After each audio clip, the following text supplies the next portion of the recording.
morning, everyone. Happy Monday morning. I am Carol Williams with Williams Immigration, and we are back for another Monday morning edition of Beyond the Soundbite, where we talk about all things U.S. immigration, typically what's happened in the past week or so, sometimes a little bit further back, just depending on if it's still in the news. And I think y'all should still know about it, and if I think it's still impacting you, or if we haven't quite unpacked all of it yet. So you know me, I like to dive right in. So the first thing we're going to talk about this morning is the new mission statement that was just released by USCIS. And folks, this happens every single time we have a new president in office. They go through and they tweak the mission statements and the words used in the mission statements of various federal agencies. So President Biden has certainly worked, and his team have certainly worked closely with USCIS to tweak this mission statement. So I'm going to read it to you, and then we're going to talk about it for a minute. So the new mission statement is: USCIS upholds America's promise as a nation of welcome and possibility with fairness, integrity, and respect for all we serve. And if you go on their website, underneath that, you'll see they do a brief description of who we are and their core values. And in the who we are section, again, I'm going to read it too, because I think it's important that you know where the agency is coming from. It says USCIS is the government agency that oversees lawful immigration to the United States. We are 19,000 government employees and contractors working at more than 200 offices across the world. And also on the website, it lists the core values as integrity, respect, innovation, and vigilance. And I think it's important that we take a look at this, only because it really underscores that there are thousands of USCIS employees, indeed working across the world in over 200 offices to process applications. So while we certainly get frustrated by backlogs, I myself am no exception to that. I think it's always a good thing sometimes to take a step back and understand that they have issues that they are trying to sort through the same way that we do, even though we are on the outside of the agency advocating for our clients. But I did want to bring that to your attention that USCIS does have a new mission statement that talks about the possibility with fairness, integrity, and respect for everyone that they serve. Moving forward, I want to talk about EADs for a little bit. EADs, as we know, are currently taking upwards of 10 months to be approved. The EAD is the Employment Authorization Document. It is one mechanism that immigrants in the U.S. use to work lawfully. So we have seen a significant change right now. So EADs for individuals who are refugees, those who have been approved for asylum status, and individuals who have received EADs due to VAWA applications. VAWA is the Violence Against Women's Act. Instead of only being valid for 1 year, their EADs, or employment authorization documents, are now valid for 2 years. This is great for several reasons. One, like I said, EADs are currently taking 10 months to get approved. So currently, once your EAD is approved, it almost feels like realistically you should turn right back around a month later and apply for your extension. Only that is too early to apply for extension. So what we're seeing are gaps. We're seeing significant gaps in employment for individuals that are working based on an EAD, and we're seeing those gaps nationwide. With a 2-year EAD, we can now hopefully stop seeing those gaps in employment while individuals and their employers wait on the Immigration Service to approve and extend an employment authorization document. And it will also be more continuity for employers and their employees who are planning just daily, quarterly, and annual projects, knowing that their workforce will be steady and that they can produce a steady product or a steady service for their clients and their stakeholders. So we are looking at that. We are excited, or I am excited about that.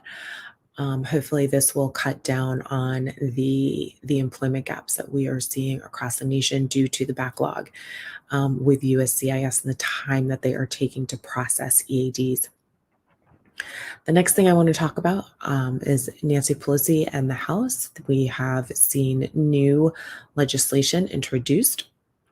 It's called the Competes Act of 2022. There are a lot of things in that act, a lot of things in this new proposed legislation. Of course, I want to zero in on a few of the immigration pieces. It is being touted as a vehicle to improve American science.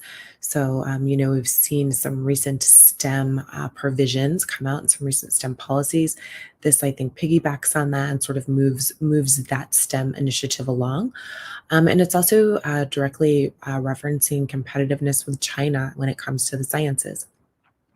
So if this piece of legislation passes, I want to say if, and I want to say that it is proposed.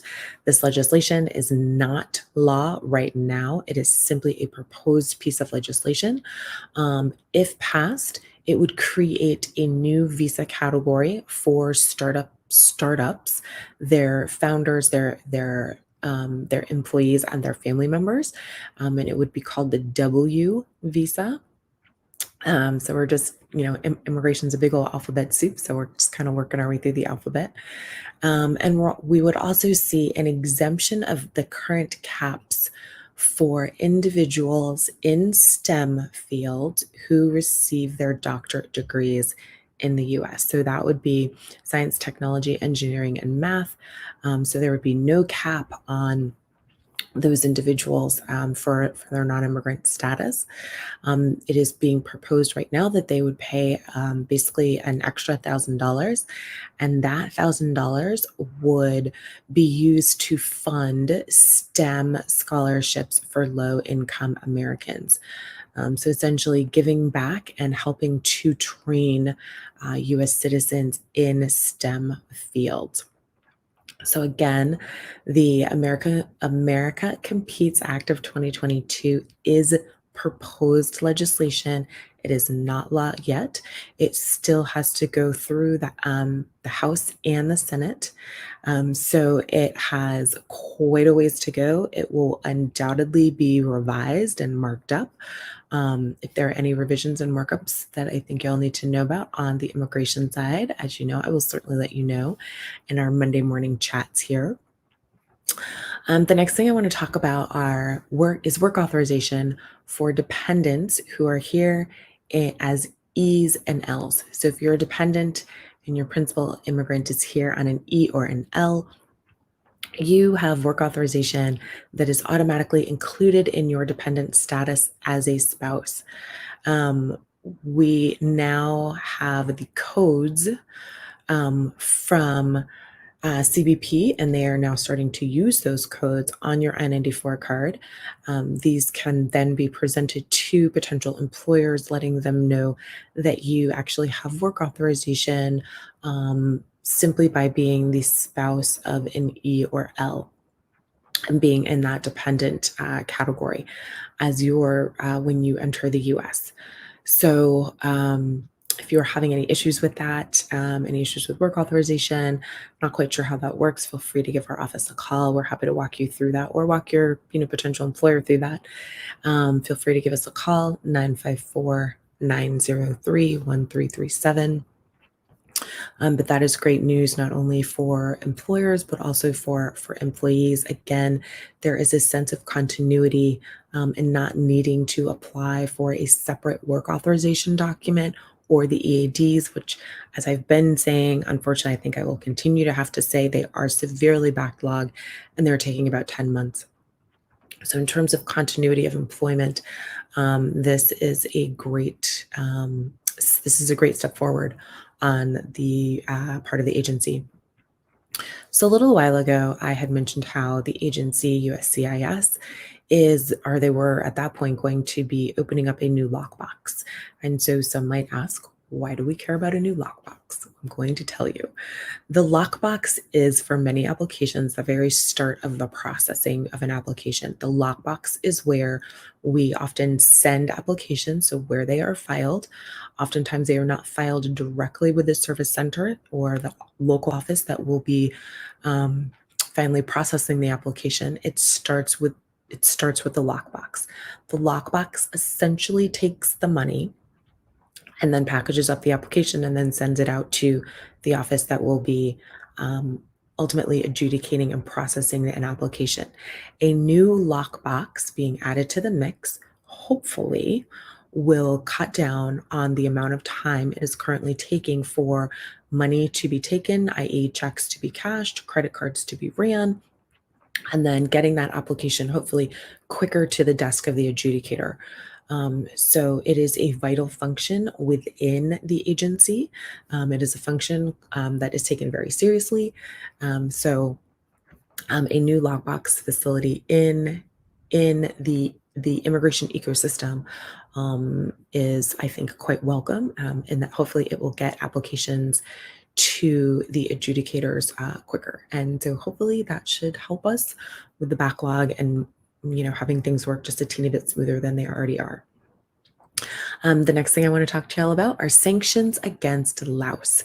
So the prior White House administration instituted sanctions against Laos. Some of those sanctions were immigration related, and individuals from Laos were not allowed to enter the U.S. On visas.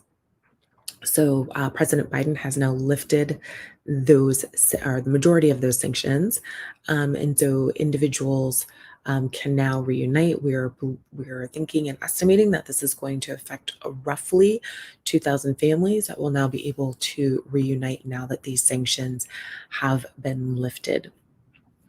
So if you have any questions about that, feel free to give our office a call. We can certainly walk you through that. And the last thing I wanted to talk about are healthcare workers. As we know, we are still in the throes of the COVID-19 pandemic. Hospitals, nurses, doctors, medical centers, they are busting at the seams. We have seen medical professionals who are retiring, in part because of this pandemic. And frankly, medical centers are starting to look overseas for employees and for talent, in addition to the talent that they are finding here in the U.S. Last year, the State Department told the consulates to prioritize applications for healthcare workers and for individuals that were going to be working in healthcare facilities as a way to help respond to the pandemic. We are still seeing that. So I just wanted to bring that to your attention, that healthcare worker applications are still a priority, and they are sometimes being expedited. So that is all I have for you all this beautiful Monday morning. If you have any questions about what we've talked about this morning or gone over, or any questions in general about immigration, what it means to hire someone who is not a U.S. citizen, what that process looks like, how you go through that process, feel free to reach out to my office, 954-903-1337. We're certainly happy to go over that with you and help you to navigate our U.S. immigration system. So everyone, have a happy Monday and a wonderful rest of your week. And I will see you again next Monday. This is Carol Williams with